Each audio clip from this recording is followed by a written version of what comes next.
Hey, Mike here. I just wanted to let you know that you can listen to Dark Poutine early and ad-free on Amazon Music, included with Prime.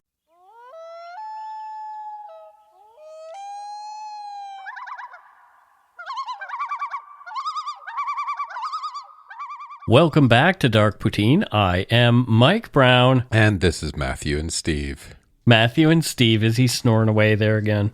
Nope, he's asleep, but he will by the end of the show. Yeah, poor little guy. The bulldogs and snout, stub snout dogs have such troubles breathing and stuff. And skin irritations. Yep. And I finally worked up the nerve to give him his quarterly injection last night. Oh? And of course, the needle part wasn't attached to the plunger part properly, so I took the needle in and pushed it, and it came apart, and it just went all over the place. I had to go to the vet and spend $300 on another vial of liquid. Arg. The views, information, and opinions expressed during the Dark Poutine podcast are solely those of the producer and do not necessarily represent those of Curious Cast, its affiliate, Global News, nor their parent company, Chorus Entertainment. Dark Poutine is not for the faint of heart or squeamish. Listener discretion is strongly advised. We're not experts on the topics we present, nor are we journalists. We're two ordinary Canadians chatting about crime and the dark side of history. Let's get to it. Put on your toque, grab yourself a double and a Nanaimo bar. It's time to scarf down some Dark Poutine. You are responsible for obtaining and maintaining at your own cost all equipment needed to listen to Dark Poutine. Dark Poutine can be addictive. Side effects may include, but not be limited to, pausing and questioning the system, elevated heart rate, pondering humanity, odd looks from colleagues as you laugh out loud at work, family members not into true crime worrying about you. Positive side effects may include some perspectives and opinions that you disagree with, as well as some wokeness and empathy. If you don't think Dark Poutine is for you, consult your doctor immediately.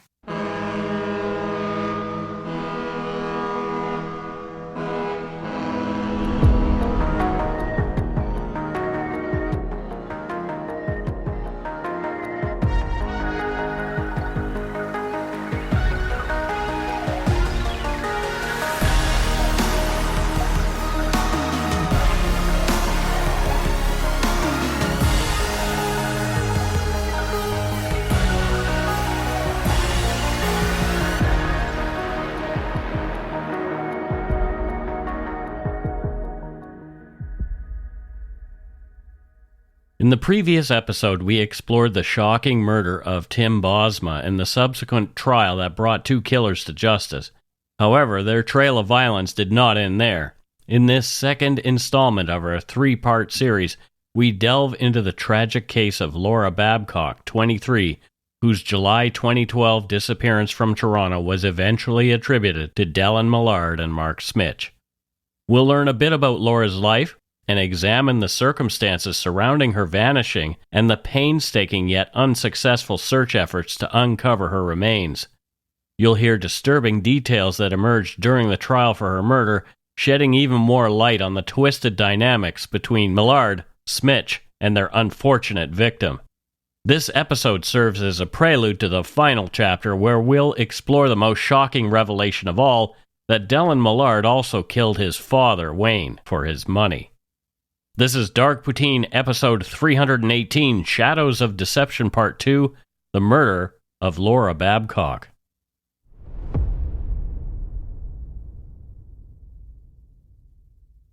Even before they had gone to trial for Tim Bosma's murder, Millard and Smich had been charged in 2014 with murdering Millard's ex-girlfriend Laura Babcock and Millard's father Wayne.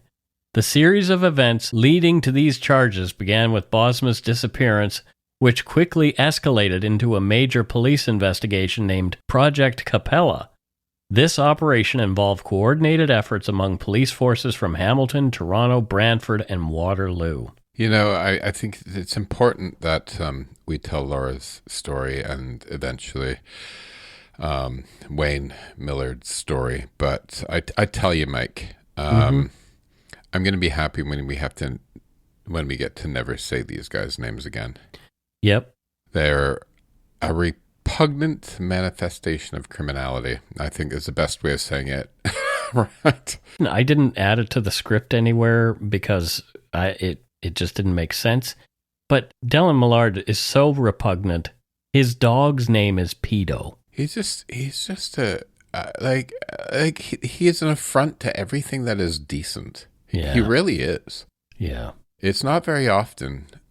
It's too often, but it's not very often. Like, this guy there's a special place in hell for this guy. I think so too.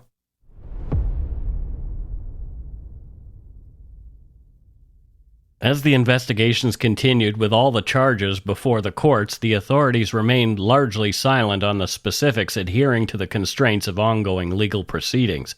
However, the police had confirmed that they were pursuing every lead to its logical conclusion, including that more details might emerge as the major case management system integrated the evidence collected. The complex web of alleged crimes associated with Millard and Smich highlighted a potentially dark and intricate criminal history unfolding as the legal process progressed. The trial for Laura Babcock's murder would be first before that of Wayne Millard's. In 2015, again before their trial in Tim Bosma's murder, it was determined by the courts that Millard and Smich were going directly to trial for killing Laura Babcock, skipping the usual preliminary hearings. So, who was Laura Babcock? Laura Heather Ann Babcock was born in Etobicoke, Ontario on February 12, 1989 at 11:26 a.m. to Linda and Clayton Babcock. Laura and her older brother Brent shared a close and supportive relationship. Brent was known to be protective of Laura, and they maintained a strong bond throughout her life. The Babcock family were self-described as science nerds, but maintained fun-loving, creative, and outgoing personalities. As a child, Laura enjoyed going on rides at Canada's Wonderland amusement park, blasting 1970s rock music in her room, and watching reality TV shows like Say Yes to the Dress. She played the flute in her high school marching band and worked part-time in a toy store, where she charmed customers, both kids and their parents, as she served them. I loved Canada's Wonderland when I was a kid. Yeah, I didn't get to go because I never went to Toronto when I was a kid. Yeah, you're too far away from Ontario. Yeah. It was so much fun. Yeah, I had a few friends who went, and they loved it. My friend Scott Seelig went when he was just a wee puckster, and he told me all about, Canada's Wonderland, and he went to a restaurant called Mr. Green Jeans. Yeah, Mr. Green Jeans. And he said the food there was huge. Yeah, I've been to Mr. Green Jeans. I wonder if I went to Canada's Wonderland now, because, when you're younger, it would have seemed all so big and exciting. I wonder if I went now, I'd probably just be like, children. Yeah, get me out of here. Laura Babcock graduated from the University of Toronto with a degree in English and drama and was searching for a permanent job and a place to live. She was an aspiring actress whom friends described as bubbly and fun-loving. Laura Babcock, 19 at the time, first encountered Dellen Millard, the good-looking, wealthy young heir to the Millard Air aviation business, at the Brunswick House pub in Toronto between late 2008 and early 2009. Millard, known for his affluence and the legacy of his family's company based in Waterloo, quickly connected with Laura. Over time, their relationship evolved from casual dating to a more complex dynamic.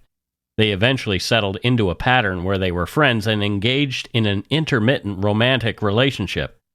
This arrangement continued for several years, characterized by periods of closeness and distance, reflecting the often unstable nature of their connection. Laura Babcock met businessman Sean Lerner in 2010. They dated for about 18 months before breaking up around Christmas 2011. However, even after their breakup, Babcock and Lerner remained close friends. Laura was described as a social butterfly, but behind her big bright smile, she had struggled with significant mental health challenges from a young age. Her medical records show she had an intense fear of death since childhood and lived with extreme anxiety, depression, and borderline personality disorder. She had a history of self-harm with more than a dozen hospital visits recorded between August 2011 and April 2012. She took medication to manage her symptoms. It's interesting how you started that description of her as social butterfly, big bright smile. And why is it so often that people even from my experience, not all the time, but the biggest, brightest, the most fun people, social people can also have these terribly deep lows. Yep. Right? And it's like there are these beautiful things that burn bright, but when you're burning bright, you're also burning, aren't you? Yeah. The whole Robin Williams suicide, yeah. I think that really put it into focus, not that he had these issues, right? But put it into focus.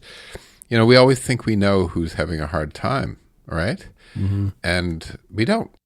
No, we don't. In the last year of her life, Laura Babcock also began changing with her family. Laura was frustrated. She seemed to be agitated and couldn't sit still, her dad Clayton said.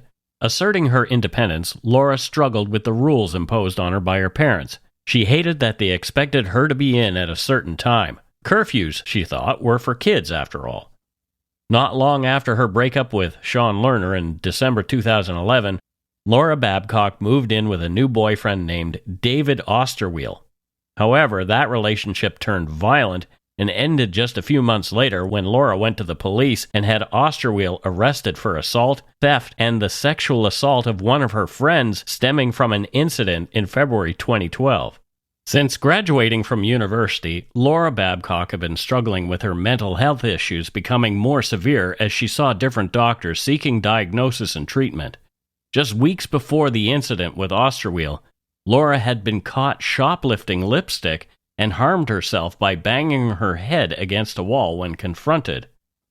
She left home with her tiny white Maltese dog Lacey and began bouncing around from house to house, crashing on friends' couches. She wasn't banished from the home, but you can't keep coming home around 2 or 3 in the morning, Clayton Babcock said. Laura Babcock and Dellen Millard had been with each other occasionally, continuing to see each other even while he was with Christina Nudga, his new girlfriend. Laura was described as the odd woman out in the love triangle. She still carried a torch for Dellen Millard, but the relationship was complicated. On February 26, 2012, Christina Nudga, knowing Laura Babcock's continued interest in Dellen Millard, texted her, "Happy birthday. A year ago today was the first time I slept with Dellen." Laura quickly replied, quote, "That's fine, I slept with him a couple of weeks ago," end quote. Nudga, feeling jealous, confronted Millard about the affair. By April 2012, text messages between Millard and Nudga, which were later used as evidence, showed Millard promising Nudga that he would, quote, remove Babcock from their lives. Millard wrote, quote, "First I'm going to hurt her, then I'll make her leave." In communications between the pair, Nudga expressed that Millard's plans made her feel really loved and all warm on the inside. Oof, that's a pretty screwed up idea of what a healthy relationship. And if somebody being hurt makes you feel warm inside, yeah, you have major problems. You need to take a really good hard look at yourself. No kidding. Where do these people come from? I don't know. I really don't know. I just don't know any people like this. I mean, I know some pretty screwed up people, but not like this. No. Yeah, you know me, but I'm screwed up in a special way. Well, yeah. You're supposed to disagree with me. No, I'm not disagreeing because it's the truth. Andrew Michalski, a close friend of Dellen Millard and acquaintance of Laura Babcock, later shared with investigators that he'd had a text conversation with Laura on April 17, 2012. Laura texted Andrew saying, "This is what I got from Dell," Millard's nickname. "I just looked at my cell." She then forwarded a message she'd received. It stated, quote, "It's unfortunate you got dealt a bad hand. I don't blame you for your disorder, but it's up to you to manage it," end quote. And, quote, "You are harmful to me, so don't try to contact me until you've made some huge leaps of self-discovery. As I said before, good luck with life," end quote. Following this, Laura commented, quote, "Dell's def's not a big fan of me. He told me he told Christina when he slept with me before. Erg, these people cause so much unwanted drama for me and bring me into it," end quote. Also in the months before her disappearance, Laura Babcock had started working as an escort to earn extra cash. Laura started using the name L. Ryan in her profile. She worked twice that month for an escort service called Last Minute Escorts, whose owner, Shlomo Abuhav, later reiterated that she wanted to be an actress. Several of Laura's clients later said that they did not sleep with her, but each gave her money. This included a film and television producer, Jeff Wilson, who let Laura stay at his home for 2 weeks. Sean Lerner later reflected on Laura's work as an escort. He said, quote, "The way she explained it to me, it was sort of men looking to have a pretty girl on their arm. She may have believed it. I was obviously not convinced that might be all there was to it," end quote. Yeah, I probably agree with Sean here. We're not saying that Laura Babcock was lying about that. What we're saying is that perhaps she was naive as to what the other people wanted from her.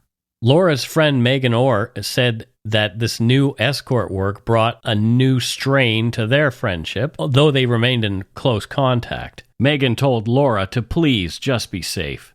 In her last phone call with Megan Orr, Laura mentioned plans regarding her living situation before disappearing, including crashing with a friend named Nate Drexler, and she also mentioned Jeff Wilson. Laura told Megan that she had cash reserves between $3,000 and $4,000 to help pay for a new place.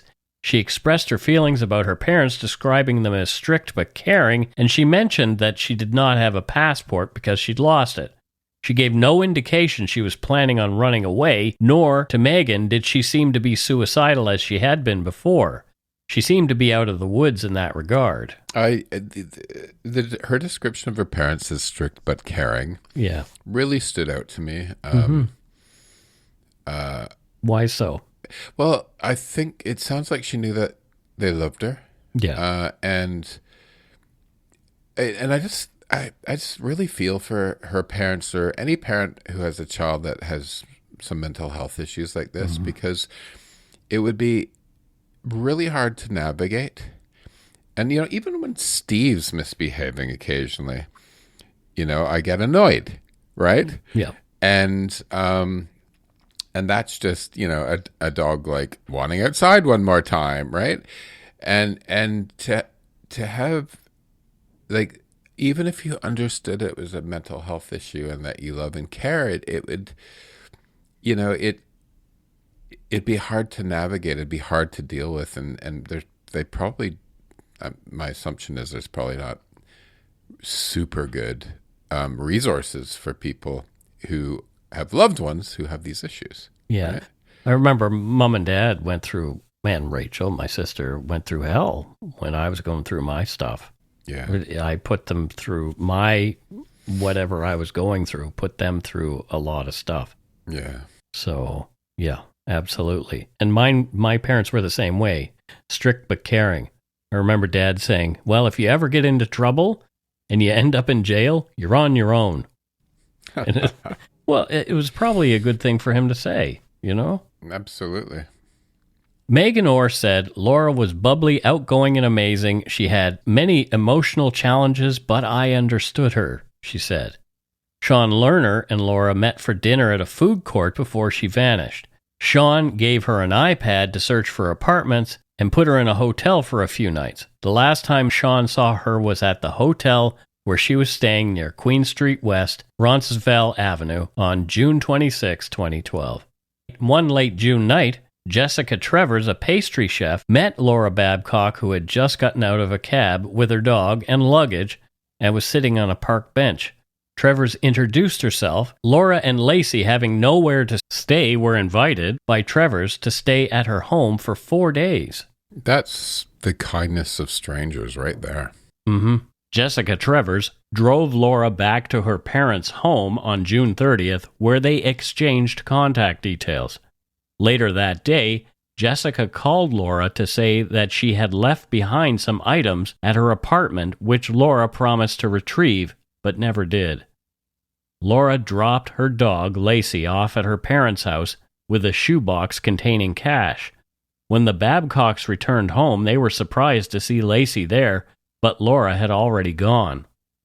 Sean Lerner last heard from Laura in a text on July 1st, 2012, and says he filed a missing persons report with the police just days after that, as she wasn't responding to texts or phone calls. Her parents did also. After Laura disappeared, her family and friends began searching for her. Laura Babcock was described as a white female, approximately 5 feet 10 inches tall, weighing 150 pounds, and having a slender build. She had brown eyes and long hair, originally brown but dyed blonde. According to the Star newspaper, Sean Lerner found that initially police did not seriously address Laura's disappearance, viewing her as just another missing adult who might reappear. Cops were reluctant to provide resources.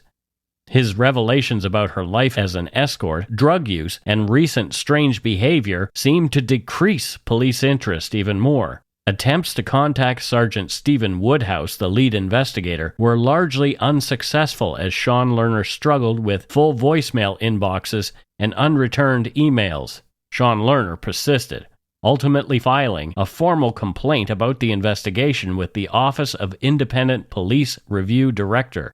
Seeing he was getting nowhere with the police, Sean Lerner decided to take matters into his own hands. He set up a Facebook group to gather information and draw more attention to Laura's disappearance. Sean dug in hard, looking for answers about his missing friend. Sean Lerner discovered that the final 8 calls Laura made were to Dellen Millard, which he uncovered after reviewing the phone bill Laura's mother provided. Following these calls to Dellen's number, the last one made on the evening of July 3rd, 2012, her phone had no activity. And the police couldn't have discovered this information for themselves? It's like I mentioned earlier in the script, Sean had to take things into his own hands and do the investigation himself because they were doing the old, well, she's a grown-up and she'll just turn up somewhere. She's probably having a good time. You know, and plus he mentioned that she had troubles, so... It just seems like quite easy information to get. Yep. Like that's really not trying on the police's part. Really not trying, yeah. Absolutely. Driven by frustration, Sean Lerner eventually reached out to Dellen Millard himself shortly after Laura vanished. Sean texted Dellen, expressing concern about Laura Babcock's disappearance and noting that Millard was the last person to have communicated with her. Initially, Millard ignored the text, but eventually responded, claiming he had heard about Laura's disappearance but did not know her whereabouts. Unconvinced by Millard's dismissive response, Lerner insisted they meet to discuss the matter further. They arranged to meet up the following day, July 27th, at a Starbucks in a bookstore west of Toronto. Upon arrival, Dellen Millard was browsing magazines and initially denied speaking to Laura Babcock before she disappeared. However, when Sean Lerner showed Dellen the phone bill, he claimed she had called him looking for drugs. Sean attempted to delve deeper, but Dellen ended the conversation abruptly, citing another commitment. Sean continued to push the police for action, trying to persuade Sergeant Woodhouse to interview Millard and to track down the iPad he'd loaned to Laura, which he gave her the last time he saw her on June 26, 2012, at the Eaton Centre's food court in downtown Toronto. Later, Woodhouse claimed in a May 2013 National Post article after Tim Bosma's murder and Millard's arrest that the original investigators were unaware of Laura Babcock's relationship with Dellen Millard and that her phone records had yet to be highlighted to them at the time. So either they were lying, saying that Sean Lerner didn't give it to them, or they'd just forgotten. Lying or not trying. Right. Right? Yeah. Because they weren't taking it seriously. No. It's so obvious. Mm-hmm. Laura's family later stated that the police never interviewed Dellen Millard regarding their daughter's disappearance. After the detective handling the case was reassigned, they were still in the dark about the progress of the investigation. Laura's mom, Linda, expressed frustration, noting that despite the police having all the necessary information, they had not heard any developments since the case began. Laura Babcock's connection to Dellen Millard surfaced prominently after Millard's arrest in May 2013 for the disappearance and murder of Tim Bosma. The link emerged when police began a deeper investigation into Millard's background and discovered potential connections to other criminal activities as well as evidence, including Sean Lerner's iPad at properties connected to Dellen Millard. More after a quick break.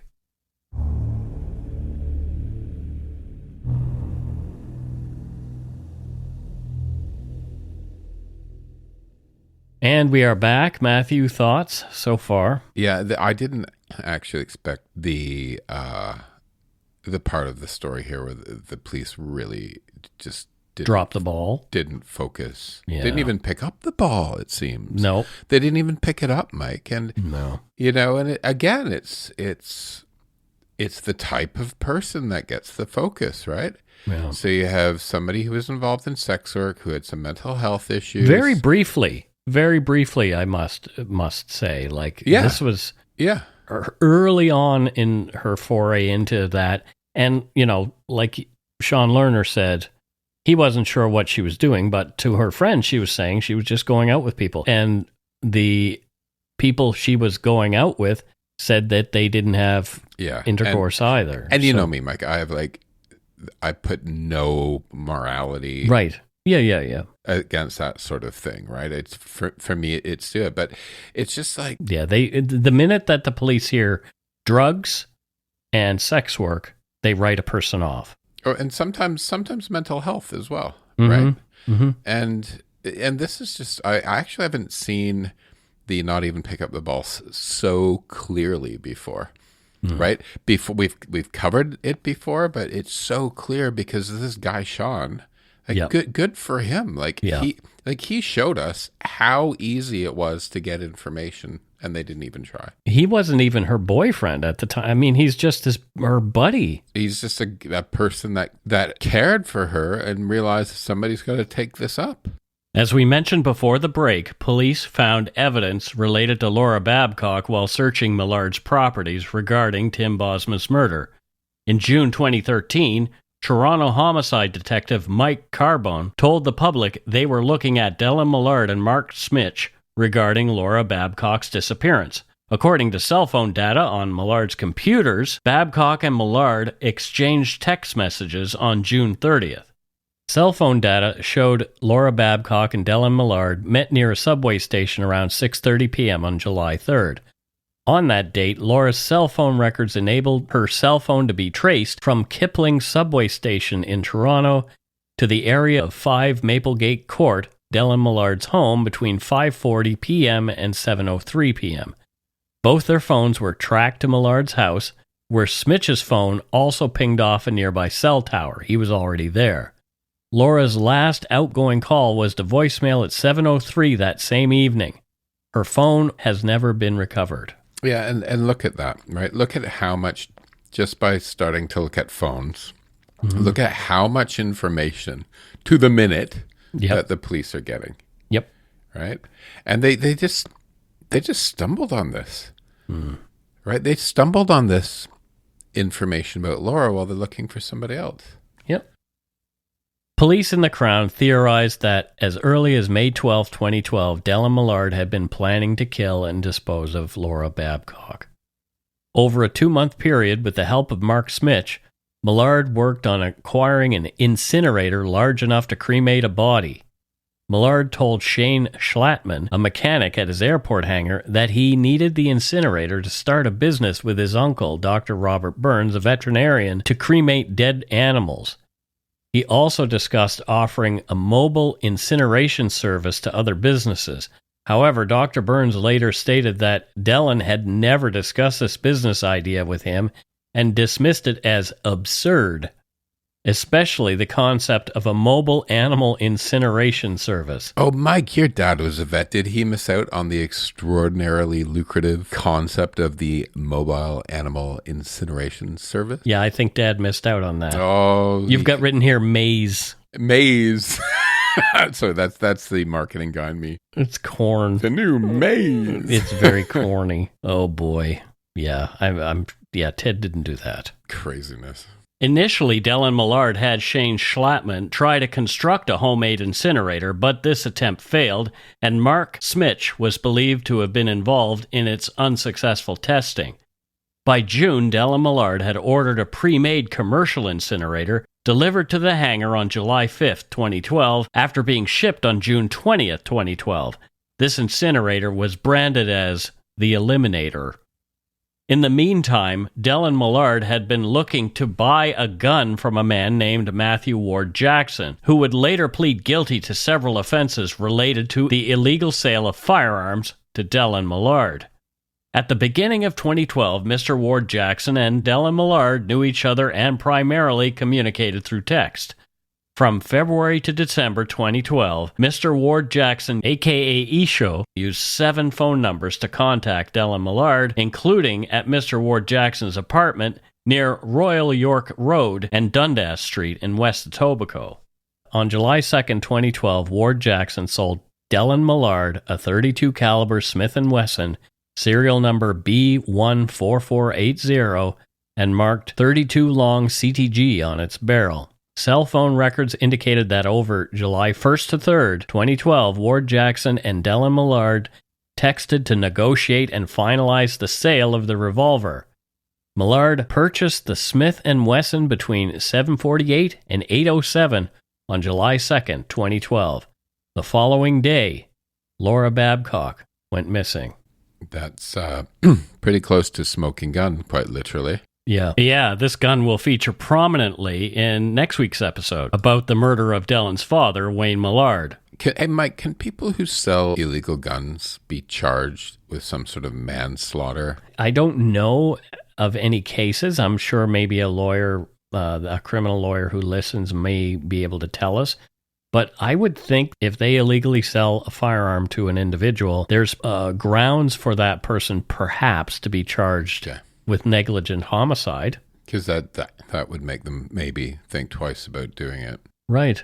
At 6:51 on July 3rd, while traveling from Kipling Station, presumably with Laura Babcock, Dellen Millard messaged Mark Smich, "I'll be back in 15 minutes. Don't be out front."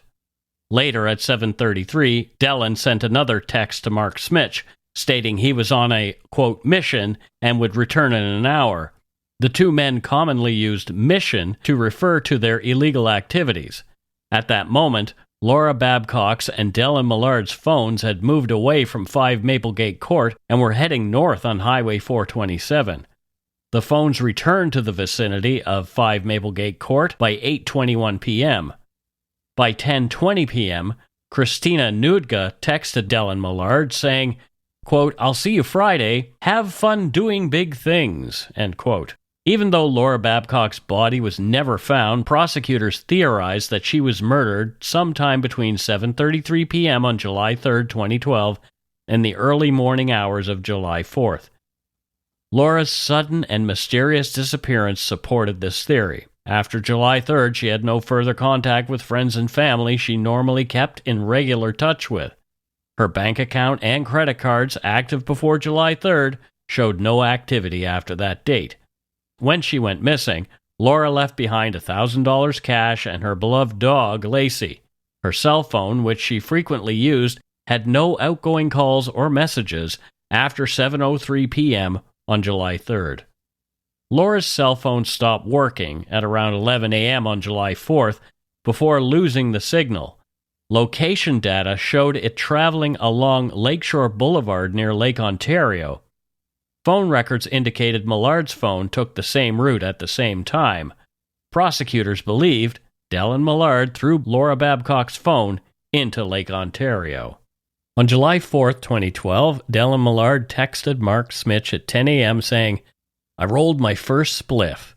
Later, at 2:40 p.m. that day, Millard took a photograph showing an object the size and shape of a human body wrapped in a tarp with visible grommets.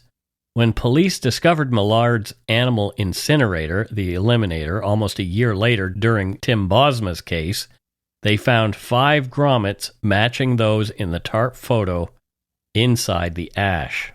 He has absolutely no shame. What a scumbag. He's making jokes about it. It's a photo of her dead body wrapped in a tarp. Yep. Not only that, it could be implied that the spliff he rolled was exactly that, because it looks kind of joint-shaped, which is awful. At 11:03, the morning Laura's phone stopped working, Dellen Millard told Mark Smich he was heading to the Waterloo area, where Dellen's farm was located.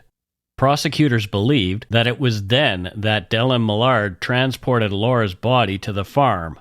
before taking the tarp photo, which showed his father's truck that was most likely used to move the body. Dellen Millard's calendar had a barn smell check entry days later on July 7th.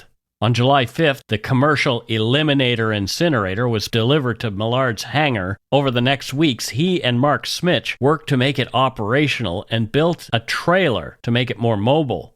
On July 21st, Dellen Millard told Mark Smich he had, quote, picked up the barbecue and taken it to the farm, preparing for Laura Babcock's incineration the next night. Mark Smich was instructed to come over without his girlfriend, Marlena Meneses, telling her to, quote, wait in the front while they, quote, talk to that girl, implying Laura Babcock's body. The next day, July 23rd, Millard said the barbecue was warmed up and ready for meat. Marlena Meneses later recalled being taken to the farm that night, where Millard and Smich spent 30 minutes in the barn before taking the incinerator to the hangar. She recalled seeing smoke from it later on. Internet searches were made that night about cremation temperatures. Photos show Smich posing with the incinerator and bone fragments visible inside when operational. Experts disagreed if the bones were animal or human. Yeah, it's actually in some ways incredible that these two went so long without being caught, because they're really not that smart. Yeah, the judge in the case alluded to that later on. Hey, maybe they're not stupid, but maybe they have such egos, right? So it's one or the other, right? I'm just not going to get caught. Such egos thinking they're not going to get caught. Like, they're just, they have everything on these guys. Yeah. The prosecution's theory was further backed up by rap lyrics written by Millard's friend, Mark Smich, an aspiring rapper. The Ashy Stone lyrics describing burning a woman's body and throwing away her phone were found on Sean Lerner's iPad that Babcock had before her disappearance. Records show that this iPad was connected to Millard's computer on the morning of July 4th and later renamed Mark's iPad. When arrested, Mark Smich had this iPad and Laura Babcock's red suitcase in his possession. Mark Smich composed the Ashy Stone rap lyrics around 12:40 a.m. on July 24, 2012, as evidenced by the file's creation timestamp on that iPad. This was within just 2 hours after the alleged cremation of Laura Babcock's body earlier that night. The timing and disturbing content of the lyrics supported the prosecution's theories that Laura Babcock's cell phone had been thrown into a lake on July 4th and that her body was cremated on July 23rd. Here's just a few of those lyrics. The bitch started off all skin and bone, now the bitch lay on some ashy stone. Last time I saw her was outside the home, and if you go swimming you can find her phone. Smich performed the lyrics for friends who later became witnesses several times in the ensuing months. Total moral bankruptcy. Smich and Millard wanted their trials severed so each could face justice independently. Their application was denied. The reason they were tried together appears to be that the prosecution believed they both participated in the planning and execution of Babcock's murder together, even if the evidence did not conclusively show which one of them killed her. Under Canadian law, as long as both were involved, they could both be charged with first-degree murder, regardless of who pulled the trigger. While Mark Smich opted for professional representation, Dellen Millard, not a lawyer, elected to defend himself.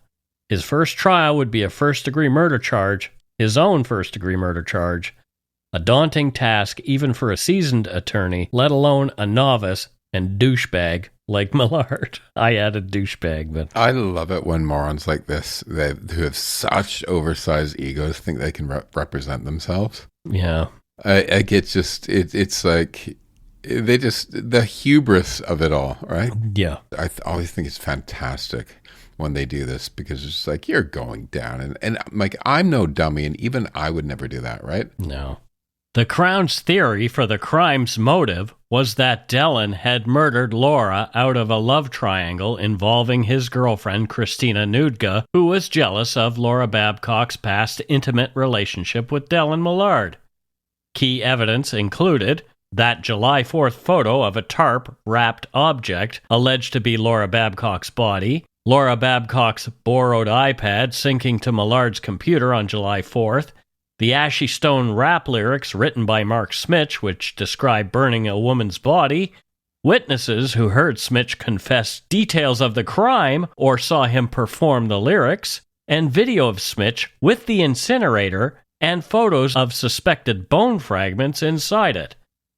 Though Laura Babcock's body wasn't found, prosecutors argued the lyrics and her abrupt disappearance with no financial activity proved she was murdered. Neither Dellen nor Smich testified, arguing the Crown failed to prove Laura Babcock was dead or that they were involved. Sean Lerner, a good egg, Laura Babcock's former boyfriend and one of her loudest advocates for justice after she disappeared, was a key witness in the trial. He told the Crown what he knew, including his encounter with Dellen Millard at a Toronto Starbucks only weeks after Laura vanished. Sean Lerner faced Dellen Millard's cross-examination like a champ. Lerner mentioned that although it had been 5 years since he met Dellen at a coffee shop in Mississauga, he vividly remembered what he described as probably the most important meeting of his life. During their conversation, Millard aggressively questioned Lerner's memory of the meeting.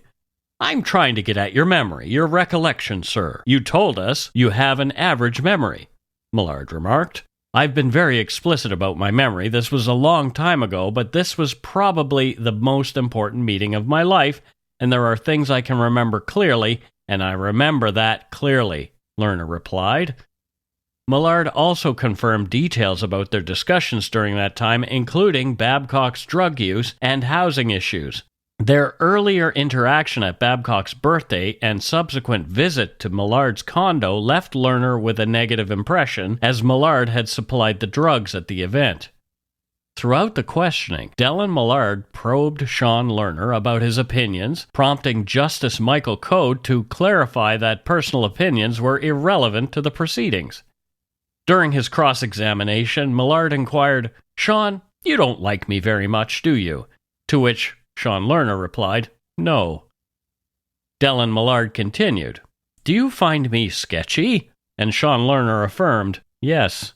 Although both Millard and Smich were already serving life sentences for the murder of Tim Bosma, details from the Bosma case were excluded from this trial to preserve its integrity. Jurors were screened for prior knowledge of the accused's past convictions. Some jurors were aware of the Bosma case, where additionally, pending charges against Millard for the alleged murder of his father were kept out of the Babcock trial.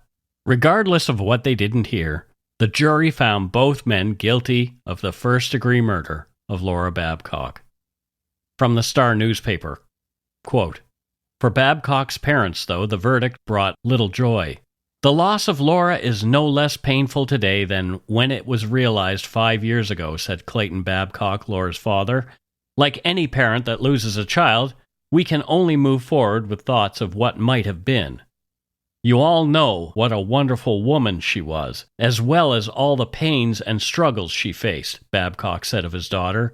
"You also know about the evil beings that took her life, and if society's lucky, we will not see them again in the streets," he said, struggling to hold back tears as he spoke to the media outside the Toronto courthouse, with Linda Babcock, Laura's mother, at his side, a hand resting on his shoulder. End quote. Yeah, it would be hard to feel joy in any way, Mike. Right? I'm sure they were pleased, but yeah, within the context, Laura's no less dead. I know. Within the context of that, it's horrible. Millard and Smich were both sentenced to life in prison with a 25-year parole ineligibility period to be served consecutively with the sentence already imposed for Tim Bosma's murder. Thus, they would have to serve a minimum of 50 years before being eligible for parole. In 2019, Linda and Clayton Babcock received an official death certificate for their daughter, Laura, 7 years after Millard and Smich killed her and burned her body in an animal incinerator, and almost 2 years after their conviction. As her body had never been found, this led to complications in declaring her legally dead. The issue was resolved when Ontario Premier Doug Ford personally delivered the death certificate. The Babcock family's ordeal led to an amendment in the Vital Statistics Act, now known as Laura's Law, which allows courts to declare a person dead under certain perilous circumstances in Ontario. This change was sparked by the family's frustration, including when they received a voter registration card for Laura posthumously, prompting Linda Babcock to contact Doug Ford for assistance.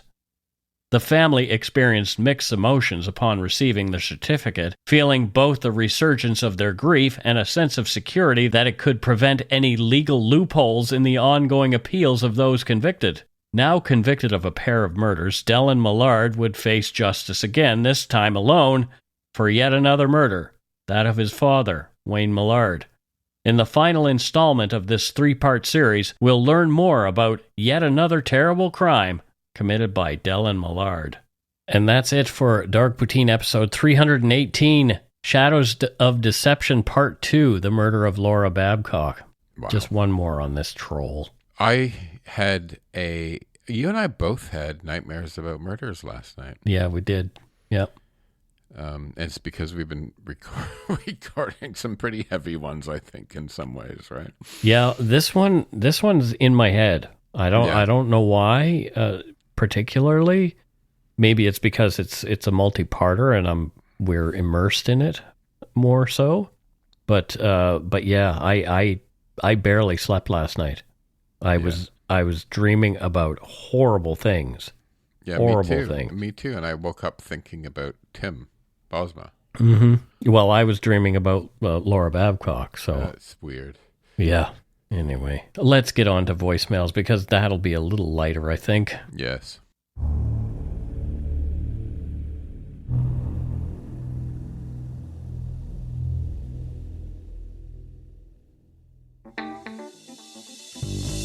That's right. It's time for voicemails. You can leave us a message at 1-877-327-5786 or 1-877-DARK-PTN. We'd love to hear from you. Let's see who called us this week. Alrighty, let's listen to our first voicemail while Matthew makes obscene gestures. Hey, Mike and Matthew. This is Mason from Kilbride calling again. Just wanted to say great job on the last podcast there about Barbara Stoppel. It was pretty interesting, and always nice to hear different stories about Winnipeg and stuff too. I've spent a bit of time up there and in the Manitoba province, so be pretty interested in those stories as well. I just wanted to call about one more story there, suggestion. It's about the last man who was hung in St. John's, Newfoundland, Herbert A. Spratt, and he was served in the war and come back with PTSD, and he actually bludgeoned, was my grandfather's first cousin, Josephine O'Brien, from a town in Cape Royal. He bludgeoned her to death on St. Patrick's Day. And anyways, it was an interesting story, and it'd be good if you guys covered it, and I think you found it very interesting. I don't know if you heard much about it before, but anyways, it'd be cool to hear it, and I always like to hear stuff about Newfoundland. So anyways, thanks again, and great job on the podcast. Have a good day. Thank you. What I'd like you to do, if you could, is email us at darkpoutinepodcast@gmail.com and just give me the information in writing, and I'll start looking into that one for sure. Yeah, it sounds interesting. It does sound interesting. And Mike and I, we try to cover all the provinces. Yeah. And you know what I mean? And yep. Sometimes when there's smaller populations, it's harder to find information. Yep, absolutely. So yeah, send us as much as you can if you wouldn't mind. That would be fantastic. And you mentioned the Barbara Stoppel case. I got an email from Thomas Soffenow about the podcast, and he commended us and how we treated Barb's story. Oh, so great. Yeah, I mean, here's this guy who, he said he wanted to clarify some things. During the Mr. Big Sting, when the Saskatchewan RCMP were targeting Terry Arnold, along with his confession of the murder, he also said that he murdered a girl in a donut shop in Winnipeg. Oh. So there you go. That I didn't have in the show. Okay. He added that there was a guy in prison for that murder. Wow. Yeah, so he's referring to Thomas in that regard. Yeah, okay, yeah. Yeah, and Thomas goes on to thank Andrew Mikolajewski, who wrote the book and was also a Winnipeg police officer, and his partner, Bob Legg. He says that they were instrumental in his exoneration. That's wow. Yeah. Yeah, and Thomas went on to say, tunnel vision is believing one person without asking the other. So there you go. Yes. So thanks for emailing, Thomas. Wow. I really appreciate that. That's incredible. Yeah. All righty. Let's listen to another voicemail, Matthew. Hey, Mike and Matt. It's Tracy Sands from Shelburne, Nova Scotia. Just heard my shout out. Just wanted to tell you that you were fairly close there, Matthew. I do run a shop, but it's a bookstore called Shorebound Books, and you guys are always welcome here should you make it over to the right coast. But I do happen to sell loose tea as well as coffee and a lot of other artisan type things here. So maybe I'll have a high tea day in the shop just to see who likes it.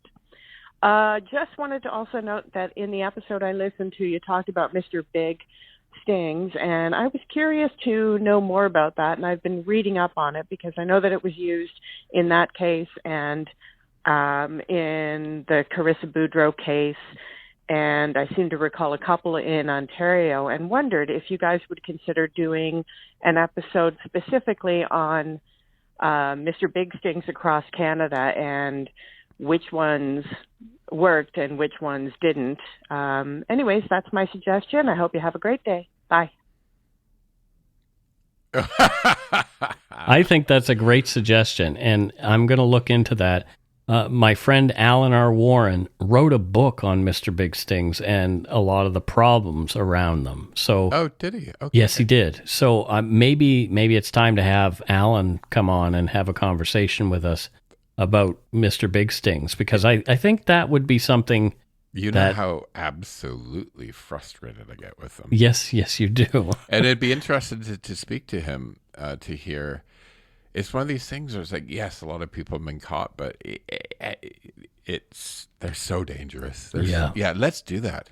Yeah, let's. I want to have a debate about it.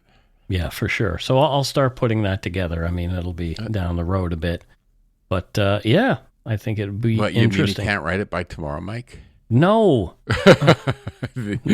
Research takes a while. It does.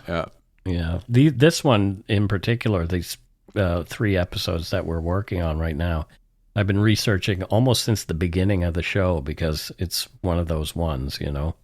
It's one of those big spectacle stories that was in the news everywhere from what I was told, yeah. All righty. Well, let's move on, and I will visit your bookstore the next time I'm home. If I get down to Shelburne, I am coming in there, and you're gonna have to tolerate my face. I will too, as long as she has at least every bookstore in Canada, in my humble opinion, should have at least one Alice Munro book. Alice Munro, yeah, I agree. Alice Munro is the best. All right, let's move on to our third voicemail. Gentlemen, Janelle in Southern Alberta here. I just listened to episode 315. Thank you for covering another Manitoba case. I love to hear you cover stories from the province I was born and raised in. You put so much time and effort into the stories you cover, and there are so many names and place names to get right, which is tough when you didn't grow up in the place. So please take my next comments as constructive criticism. I learned about the case of Thomas Sofino when I was in high school. Shout out to one of my favorite teachers, Mr. Ritchie. And I'm going to date myself here, but I learned about Sofino's wrongful conviction when he was exonerated. And while I could be wrong, we say Sofino when we talk about this case. Maybe it's a Manitoba thing? Also, Pembina Highway. My little Manitoba heart dropped and giggled at the same time. We don't even really pronounce the B, and we say Pembina Highway. So a little mini lesson on Manitoban pronunciations for you today. Again, thanks so much for covering another Manitoba story. I always appreciate hearing you cover them.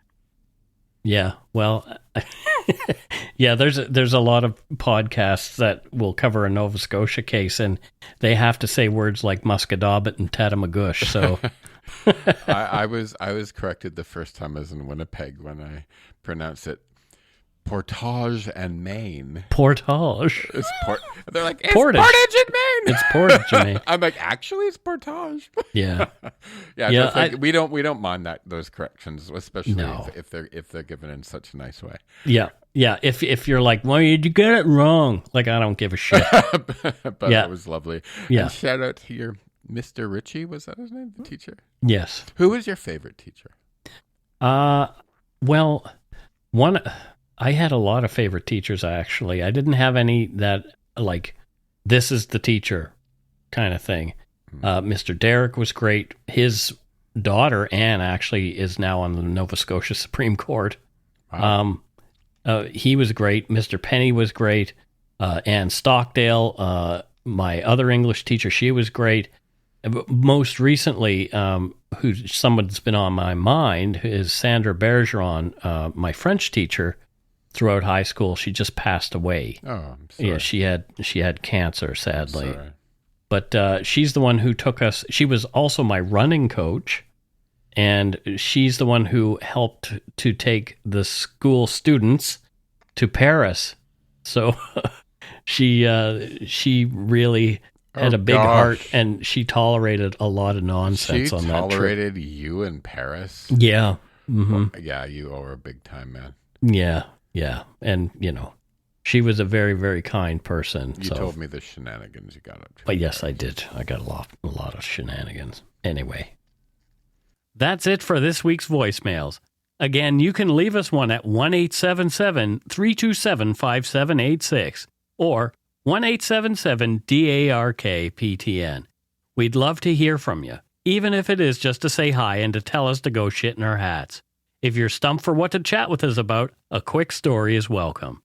We don't have any new patrons or donut money donors this week, but you know what? You're all still good eggs anyway. I'm sure there's some next week. Truth be told, we've already recorded next week's, and we know there is. So, yeah. Anyway, thank you in advance.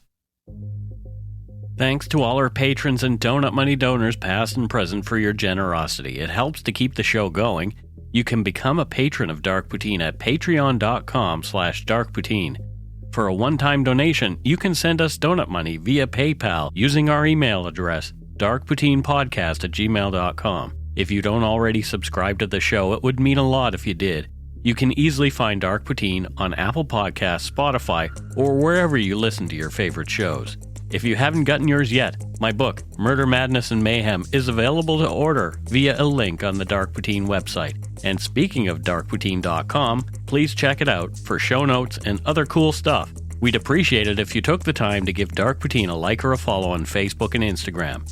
Most importantly, thank you for listening, and tell your friends about us. Word of mouth is a powerful thing. Alrighty, and that is it for this episode of Dark Poutine. So until next time, you know what to do. Don't forget to be a good egg and not a bad apple. Don't be a bad yapple. Yeah, right.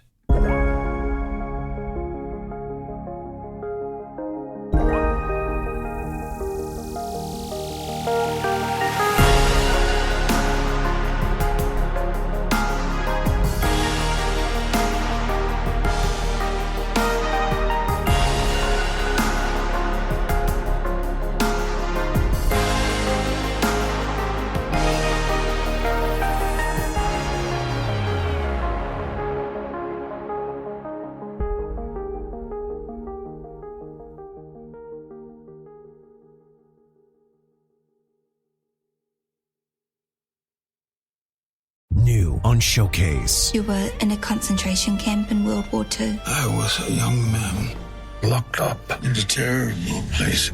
Based on the international best-selling book. But I found something there. Someone. We must keep living. Whatever it takes.